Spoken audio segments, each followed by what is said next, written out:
ये अपनी बात रखने के लिए मैं चाहूंगी आप सीट पर विराजमान हुई और हमारे एडिटर विनोद लांबा जी से भी मैं गुजारिश करूंगी वो मंच पर आए और बातचीत का सिलसिला शुरू करें।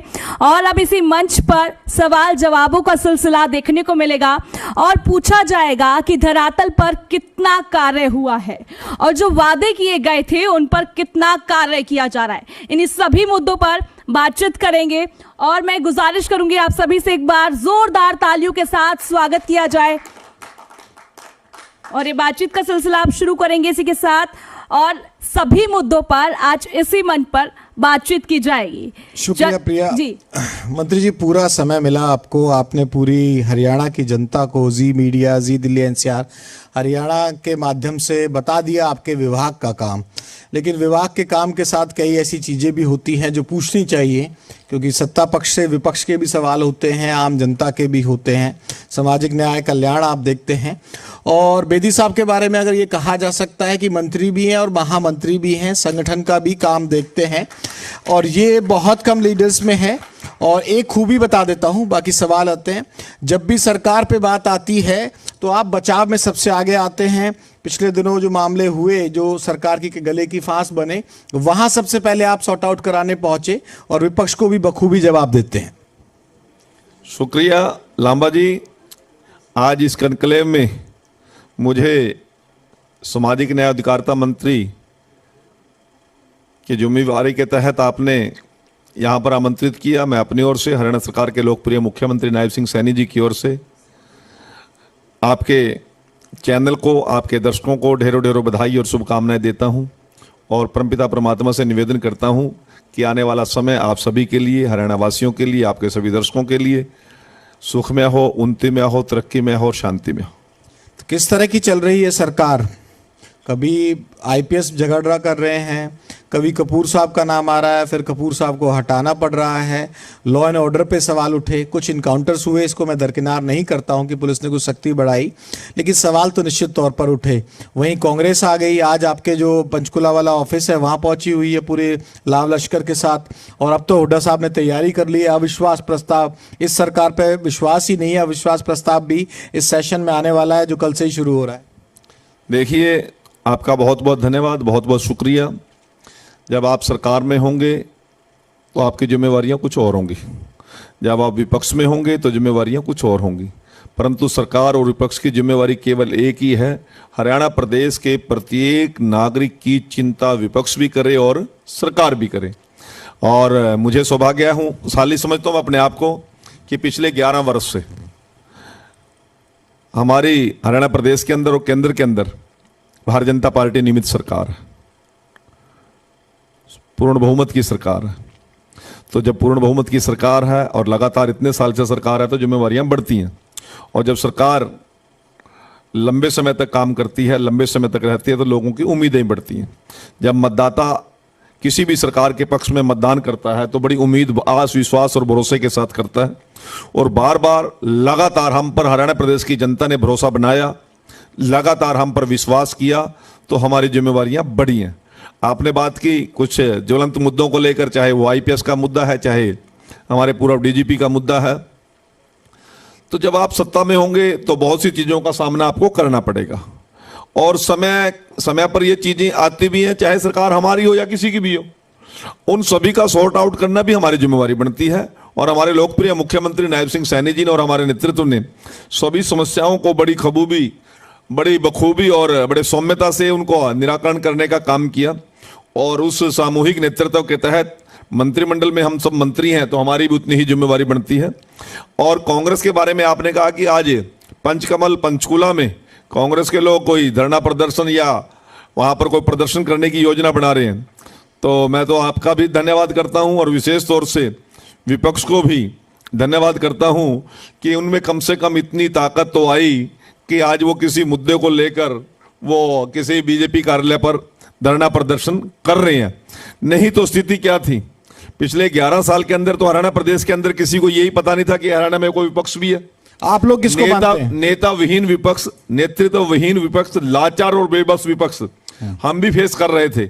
आज यदि वो कोई शुरुआत कर रहे हैं और हरियाणा की विधानसभा के अंदर अविश्वास प्रस्ताव लेकर आ रहे हैं। मैं हुड्डा साहब को बधाई देता हूं, कांग्रेस को बधाई देता हूं, परंतु अविश्वास प्रस्ताव लेकर आए और विपक्ष का नेता यदि आपके चैनल पे आए, उनसे मेरी तरफ से भी और माननीय नायब सिंह सैनी जी की ओर से, हरियाणा प्रदेश भारतीय जनता पार्टी के सभी विधायकों की तरफ से एक हाथ जोड़ के विनती जरूर कर लेना, अपनी बात कहकर कृपया करके जवाब सुने बिना भागे मत, क्योंकि हरियाणा प्रदेश के अंदर जो विपक्ष की स्थिति है, अपनी बात कहते हैं, मैदान छोड़ के भाग जाते हैं, और आप लोगों के सामने आकर चिकनी चोपड़ी बातें करेंगे और फिर जाके घर में घुस जाएंगे। यदि वाकई ही उनके किसी तथ्य में दम है, अगर चर्चा करनी है सेशन में, तो कह रहे हो कि भाई सरकार की सुन के जाए फिर अविश्वास प्रस्ताव पे, ये कह रहे हैं आप। तो सिर्फ कहने का अधिकार थोड़ी है किसी को। हाँ, वे अपनी बात कहेंगे और चले जाएंगे। और यदि दम है, मैं चैलेंज करता हूं कांग्रेस को और उसके विपक्ष के सभी लोगों को, यदि दम है तो मैदान में ठहरे, विधानसभा का शासन विपक्ष को तो आप लोग अंतिम समय तक रहे। विपक्ष को तो आप लोग उठने ही नहीं देते।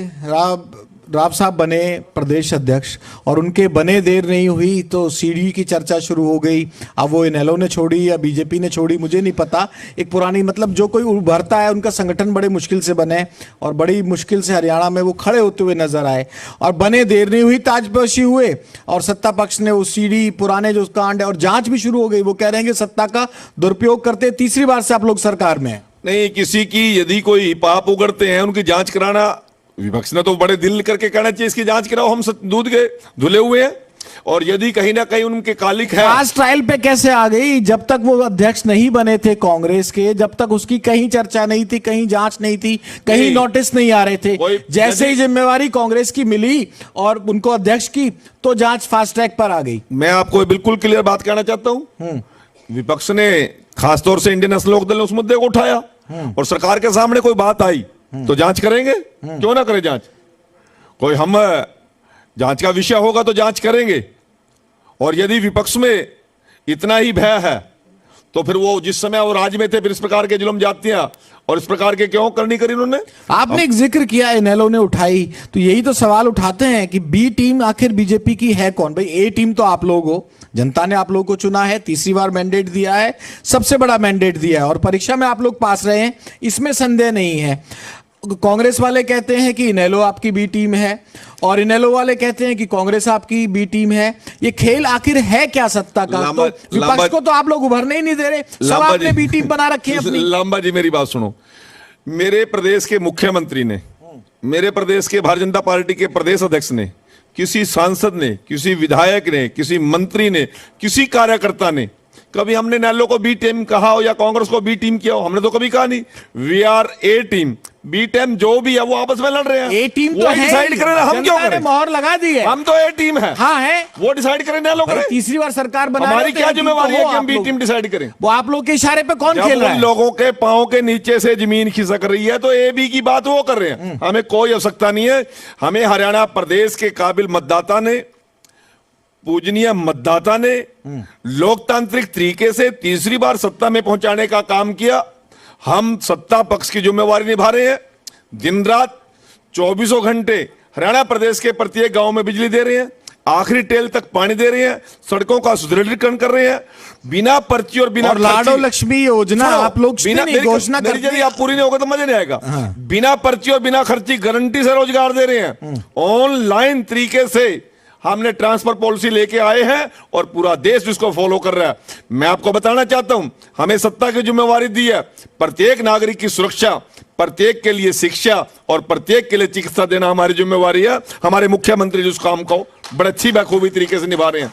किसान की सभी फसलें हम एमएसपी में खरीद रहे हैं और जे फार्म कटने के 24 घंटे के अंदर अंदर किसान को उसका। तो घोटाला कैसे हो गया धान खरीद में? किसी का घोटाला हो गया? घोटाला हो गया, जो मंडी के धान होगा उसकी इंक्वायरी करेंगे, जो लोग दोषी उनको जेल में डाल लेंगे।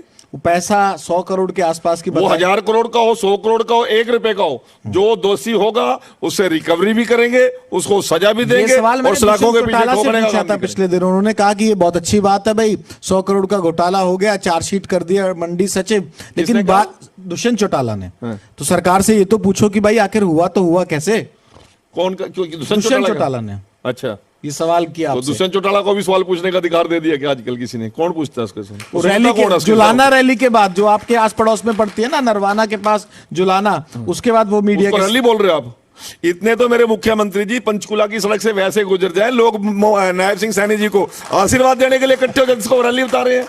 आपकी विधानसभा पास में पड़ती, कितने लोग थे? विधानसभा तो सबके पास पड़ती नहीं, है। कितने थे, कितने लोग थे फिर आपके हिसाब से? जितने लोग थे उनको भी पता है। अरे मैं आपके मुंह से मैं सुनना कह रहा चाह हूं कि जब नायब सिंह सैनी जी सड़क से गुजरते हैं, इतनी तो मेरी माताएं, मेरी बहनें, हमारी बेटियां नायब सिंह सैनी जी को आशीर्वाद देने के लिए इकट्ठे हो जाते हैं। तो रोहतक वाली ठीक थी? हैं? रोहतक वाली ठीक थी? वो हुड्डा जी जाने, नहीं, जिसमें वो आबे वाली, वो मैं बता रहा हूं ना, कुछ है नहीं है कहीं पे। हाँ। ये तो ए और बी टीम के मामले में उलझे हुए हैं, विपक्ष की भूमिका निभा ही नहीं रही है। चलो एक दूसरे को कोसने में लगे हुए हैं। जनता हित के लिए कोई प्रदर्शन करने का इनमें दम नहीं है। किसान की लड़ाई ये नहीं लड़ेंगे, मजदूर की लड़ाई ये नहीं लड़ेंगे, हरियाणा के हितों के साथ जब सरकार लड़ती है सरकार के साथ खड़े होंगे नहीं। हर चीज में मैदान छोड़कर भाग, रण छोड़ की भूमिका निभा रहा है विपक्ष। तो हमें तो मजबूरी ये हो रही है कि मजबूत विपक्ष न होने के कारण विपक्ष की लड़ाई भी कई बार तो हमें लड़नी पड़ती है। अब हुड्डा जी को बढ़ा दिया नेता प्रतिपक्ष, कितने महीने के बाद? 11 महीने के बाद। वो भी 37 आदमी में से हुड्डा जी को नेता प्रतिपक्ष बनाना था, तो फिर 11 महीने क्यों? कौन सा चेंज कर दिया? कौन सा? यदि कोई नया नेतृत्व पैदा करना ही नहीं है। अब देखिए ना, भारतीय जनता पार्टी ने 45 ईयर्स, हमारे राष्ट्रीय कार्यकारी अध्यक्ष 45 साल की आयु के नौजवान आज देश की बागडोर, और सरप्राइज नाम के तौर पर। और हुड्डा जी कहते हैं कि मेरे बिना तो कोई आएगा ही नहीं, चाहे 11 साल छोड़, चाहे 11 महीने छोड़, चाहे 11 साल लग जाए। इस प्रकार की सोच लेकर जब कांग्रेस चल रही है, तो हरियाणा प्रदेश की नहीं, देश के किसी भी जनता के हित की बात नहीं ये करेंगे। एक सवाल का जवाब दीजिए सर, लाडो लक्ष्मी योजना जो आपने घोषणा पत्र में लिखी थी, ठीक है, जारी भी हो गई, उसकी घोषणा भी हो गई, ये सवाल उठा, इसकी डिबेट भी हुई हरियाणा में, चर्चा। पहले तो इसको रेगुलरली पर मंथ के हिसाब से होना था, हर तीसरे महीने के हिसाब से होगी। इसमें कंडीशन अप्लाई इतनी हो गई हैं कि भाई 1 लाख से होगी, 1,80,000 थी, फिर 1 लाख की इनकम की हो गई। कंडीशंस अप्लाई के साथ जो घोषणाएं चुनाव से पहले की जाती हैं, सरकार बनने के बाद उनमें कंडीशंस अप्लाई क्यों लग जाता है? मैं स्पेसिफिक लाडो लक्ष्मी योजना की बात कर रहा हूं कि हर तीसरे महीने क्यों दोगे? बहुत जबरदस्त सवाल किया आपने। बहुत से लोगों को शंका है और सभी की शंकाओं का निवारण करना सरकार की जिम्मेवारी बनती है, और इस विभाग का मैं मंत्री हूं तो मेरी ज्यादा जिम्मेवारी बनती है मुख्यमंत्री जी के बाद। मैं आपके माध्यम से बताना चाहता हूं, यदि हमने कैलकुलेशन किया 1 लाख की आमदन से नीचे वाली बहनों को यदि हम लाडो लक्ष्मी योजना का भी लाभ दें तो लगभग 19 से लेकर 21 लाख तक की संख्या बनती है। एक बहुत बड़ा नंबर बनता है। और जिस प्रकार की हमने ऐप इंप्लीमेंट की है, क्योंकि हमने कहा कि बहनों को इसके लिए सीएससी सेंटर पर नहीं जाना, कोई मैनुअल फॉर्म नहीं भरना, किसी प्रकार के सरकारी दफ्तर के चक्कर नहीं काटने, आप अपने ही मोबाइल पर अपने ही ऐप को अपने आप ही अपलोड करना, आपने अपने छत के नीचे बैठ के करना है। यदि आपको संभव नहीं है, आपका बेटा कर सकता है प्लीज, आपका भाई कर सकता है, आपका पति कर सकता है, आपकी बेटी कर सकती है, और एक फोन पर 5 बहनें भी कर सकती हैं। महिलाओं को कहीं सरकारी दफ्तरों के चक्कर ना काटने पड़े, इसके लिए हमने योजना बनाई। और यदि जिस प्रकार लोगों को, मैं एक बात कहना चाहता हूं, आप अभी नाश्ता करके आए हैं, एक आदमी ने रात का खाना भी नहीं खाया और सुबह का नाश्ता भी नहीं किया, पहले खाने की जरूरत किसको है? ऑब्वियसली बात है, हाँ, उसको है ना। 1 लाख से कम संख्या वाली आमदन वाली जो बहनें हैं, सबसे पहला पैसा हाथ उनके हाथ में। लॉजिक पे सवाल नहीं उठा रहा हूं, पूरी बात जो वादा करते हो, वादे के बाद कंडीशन क्यों लगाते हो? मैं पूरी बात कर लूं ना। 2 कारण थे कि एक तो सबसे पहले जो जरूरतमंद है उसके घर में रोशनी हमने करनी है, दूसरा कि नंबर 1 इतना बड़ा बढ़ जाए और वो हमारी ऐप क्रैश हो जाए, फिर आप लोग कहेंगे या विपक्ष कहेगा कि ये तो जी ऐप ही क्रैश कर गई है। उसको एक बारी नेगेटिव पॉजिटिव सभी चेक करना था। हमने पहले चरण में 1 लाख रुपए की आमदन वाली बहनों को इससे जोड़ने का काम किया। अब उसमें जो नेगेटिव पॉजिटिव आया उसको हम अगले चरण में लेके जाएंगे। सुधारीकरण करने का मौका मिलता है कि नहीं मिलता? ज्यादा लोगों को लाभ कैसे मिलेगा? मेरा सिंपल सा सवाल है। इसी साल के अंदर सभी जो लाभ लेने योग्य पात्र लोग हैं उनको लाभ देंगे, ये मैं आपको विश्वास देके जा रहा हूं। एक सवाल नायब सिंह सैनी जी के बिहाफ पर देकर जा रहा हूं। एक सवाल का और जवाब दीजिए, और ये सीधा जनता का सवाल है। आप लोगों ने कहा कि ट्रांसपेरेंसी के साथ काम होना चाहिए, करप्शन नहीं होना चाहिए, वो सरकार की कार्यप्रणाली है। मनोहर लाल जी ने इसकी शुरुआत की थी, आप उस सरकार में मंत्री भी थे, हम कवर करते थे, हमने भी देखा है। लेकिन सर देखिए, आम चीज तक जो पहुंचती है ना, एक होता है योजना, इंटेंशन, आपकी नीयत तो नेक है, लेकिन जनता पे क्या असर हो रहा है ये भी तो जानना चाहिए। रजिस्ट्रियों वाला आपने शुरू किया, उसमें असुविधा होती है। प्रॉपर्टी का पोर्टल बना के आप लोगों ने रजिस्टर किया, खुद आगे ना, नहीं आ रहा हूं मैं, 1 सेकंड आ रहा हूं। कई चीजें जो ऐसी होती हैं उसकी इंप्लीमेंटेशन में अगर एग्जीक्यूशन अच्छा नहीं होगा तो उसका खामियाजा भी जनता को भुगतना पड़ता है। एक चीज का और सवाल जवाब दे दीजिए, आज इतनी बात खुल के कर रहे हो और बहुत अच्छी बात है कि सत्ता पक्ष से इतना बड़ा मंत्री होकर तमाम चीजों का जवाब दे रहा है। भाई किसानों से हर चीज आप ऑनलाइन करवाओगे, आपको लगता है कि क्या हरियाणा का किसान इतना पढ़ा लिखा है कि हर चीज पोर्टल पे अप्लाई कर सकता है? बिल्कुल, हरियाणा का किसान दुनिया का सिरमौर है, लोगों का पेट भरने में भी, खेल में भी, शिक्षा में भी, हर मामले में।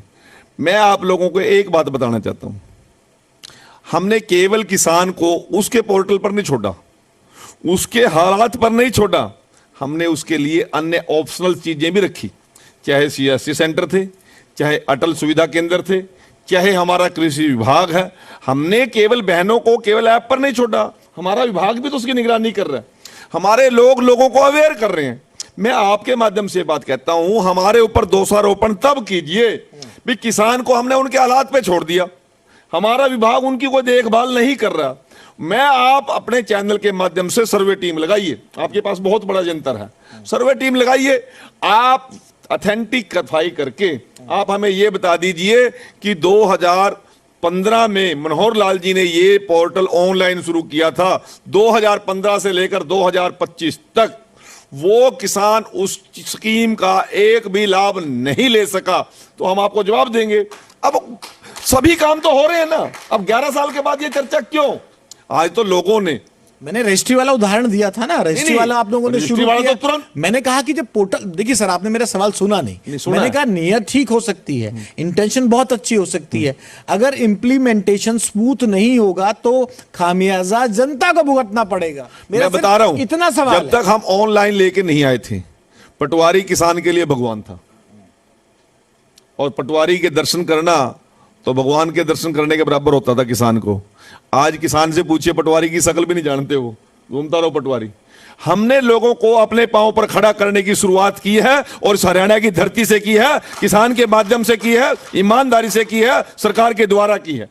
आज लोगों के भरोसे हमने अपने किसान को या अपने मजदूर को नहीं छोड़ा, हमारा विभाग भी चिंता करता है, हमारी सरकार भी चिंता करती है, और हमारी विल पावर इतनी मजबूत है कि हमने हरियाणा के लोगों को सक्षम करके, मजबूत करके सभी सुविधाओं का लाभ लेने की हमने एक रास्ता खोल दिया। वही किसान था जो 2-2 रुपए के चेक लेने के लिए 1-1 हजार रुपए की पटवारियों को रिश्वत दिया करता था, 22-22 रुपए के चेक मिला करते थे।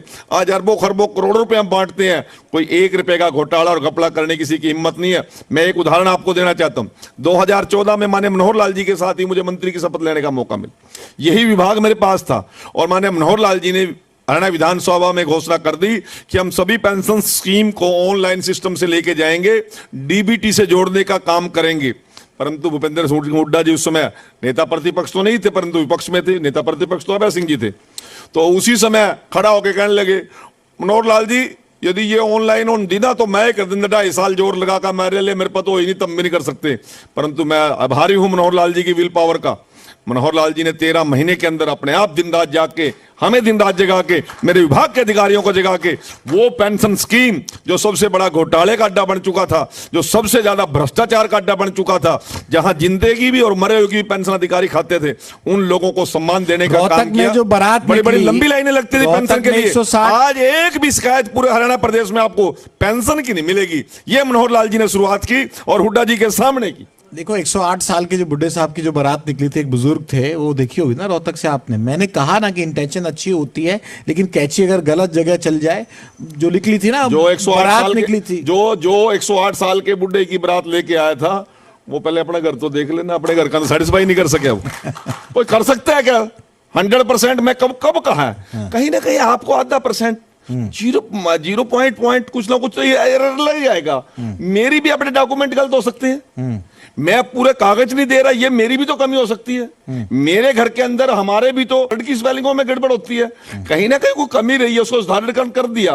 परंतु एक बात को लेकर मैं आपको उदाहरण दे रहा हूं, आप एक बात को लेकर पूरी स्कीम को ही फेल करने पे लग जाओगे, ऐसा नहीं कुछ। मैं तो शुरू से 3 बार कह रहा हूं आपको कि भाई उसकी इंप्लीमेंटेशन, हमने ईमानदारी से काम किया, हरियाणा प्रदेश की जनता के हित में काम किया और जनता के लिए काम किया, बिना किसी बैड इंटेंशन के, बिना किसी लोभ लालच के हमारी सरकार काम कर रही है। और उसी का रिजल्ट ये है कि बार बार हरियाणा प्रदेश का मतदाता हमें केंद्र के लिए भी आशीर्वाद दे रहा है और हरियाणा के लिए भी आशीर्वाद दे रहा है। चलो सर, आप एक दो ना थोड़े से राजनीतिक सवाल ले लेते हैं। ये जो सरकार के हो गए आपने कहा, और ये सवाल आने चाहिए, कोई पूछेगा नहीं तो आप बताओगे कैसे, ये भी तो इंपॉर्टेंट है ना। सर, दिल्ली लास्ट टाइम कब गए थे आप?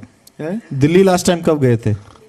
मुझे नहीं जानकारी, ध्यान नहीं आपकी। आप आखिरी बार दिल्ली कब गए थे? मुझे तो इस साल में लगता। और मैंने क्यों जोड़ा ये सवाल, ये कि आजकल ना दिल्ली से बड़ी चर्चाएं चल रही हैं कि भाई प्रदेश अध्यक्ष को लेके, भाई यूपी में हो लिया, बिहार में चेंज हो लिया, कुछ मंत्रिमंडल में भी बदलाव की सुगबुगाहट की चर्चाएं सुन रहे हैं। कोई आधिकारिक तो कैमरे पे बोलता नहीं है, और ये दावा भी कोई बीजेपी के बारे में नहीं कह सकता है कि लिस्ट किसी के हाथ में हो। वो सारी लिस्ट तो फेल हो जाती है। और राष्ट्रीय अध्यक्ष के मामले में देख लिया, आप मुझसे कहते मैं पहले ही मान लेता हूं कि किसी का भी अनुमान ठीक नहीं निकला। लेकिन मैं आपसे जानना चाह रहा हूं, बेदी साहब कंफर्टेबल हैं? कोई दिक्कत तो नहीं है किसी को? मैं आपको एक बात बताना चाहता हूं, हम पार्टी और संगठन के लोग हैं, ठीक है। मैं विधायक लड़ा, मेरी इच्छा तो नहीं थी, और यदि मेरी इच्छा होती और पार्टी ना लड़ाती तो मैं क्या कर लेता। यहां सभी संगठन और पार्टी तय करती है किसको लड़ना है किसको नहीं लड़ना। मोहनलाल बड़ोली जी ने नहीं लड़ा चुनाव, संगठन की इच्छा नहीं थी। सुरेंद्र पूनिया जी महामंत्री हैं, उन्होंने चुनाव नहीं लड़ा, पार्टी की इच्छा नहीं थी। कृष्ण बेदी ने चुनाव लड़ा, पार्टी की इच्छा थी, चुनाव जीत के। अब मुझे पूछ के तो मुझे मंत्री नहीं बनाया। और जिस चिंता को आप जाहिर कर रहे हो, जिस दिन पार्टी को लगेगा कि बेदी जी को मंत्री नहीं रखना, वो आपको मेरे को थोड़ी पूछेंगे। आपका तो मैं मन टटोल रहा हूं ना, मैं आपका तो ठीक है ना, सब कंफर्टेबल है, कोई फोन इधर उधर आपका गए तो नहीं, आप चक्कर लगाते हैं ना। कृष्ण बेदी और भारतीय जनता पार्टी का बूथ इकाई से लेकर राष्ट्रीय अध्यक्ष तक का सभी कार्यकर्ताओं की मानसिकता एक ही बात की होती है, सूचना के बाद सोचना बंद। नेतृत्व जो करेगा वो अच्छा करेगा और सबके लिए अच्छा करता है। संगठन के आदमी है तो इस तरह के तो जवाब होंगे। और ये क्या सवाल आपने उठा दिया, एक नया राजनीतिक, हु इज दिग्विजय सिंह चौटाला? दिग्विजय सिंह चौटाला कौन है, आप नहीं जानते हैं? तो आप बताइए ना, क्या चीज है? मेंबर पार्लियामेंट है क्या? नहीं। राज्यसभा में है? पार्टी के लीडर है, विधानसभा में है? एक पार्टी के, किसकी पार्टी के? जेजेपी। उस पार्टी की 90 में से 82 जगह जमान जब्त हो रही है, उसको नेता करे आप? मैं नेता नहीं कह रहा, आपने कह दिया कि मैं दिग्विजय सिंह जितने चुनाव लड़े जीतोगे। कहा क्या है वो था क्या? वो डीजीपी साहब के बारे में गलत बोल रहा है, मुख्यमंत्री जी के बारे में गलत बोलता है, उसके पास लाइसेंस है क्या? किसी के बारे में कुछ ही बोल देगा। हरियाणा प्रदेश में और लोग भी तो है, 2 करोड़ 82 लाख लोग हैं। आपको भी चाहिए गनर तो ले लो, प्रोटोकॉल में तो आओ ना गन लेने के। गनर लोगे तो प्रोटोकॉल तो होगा ना।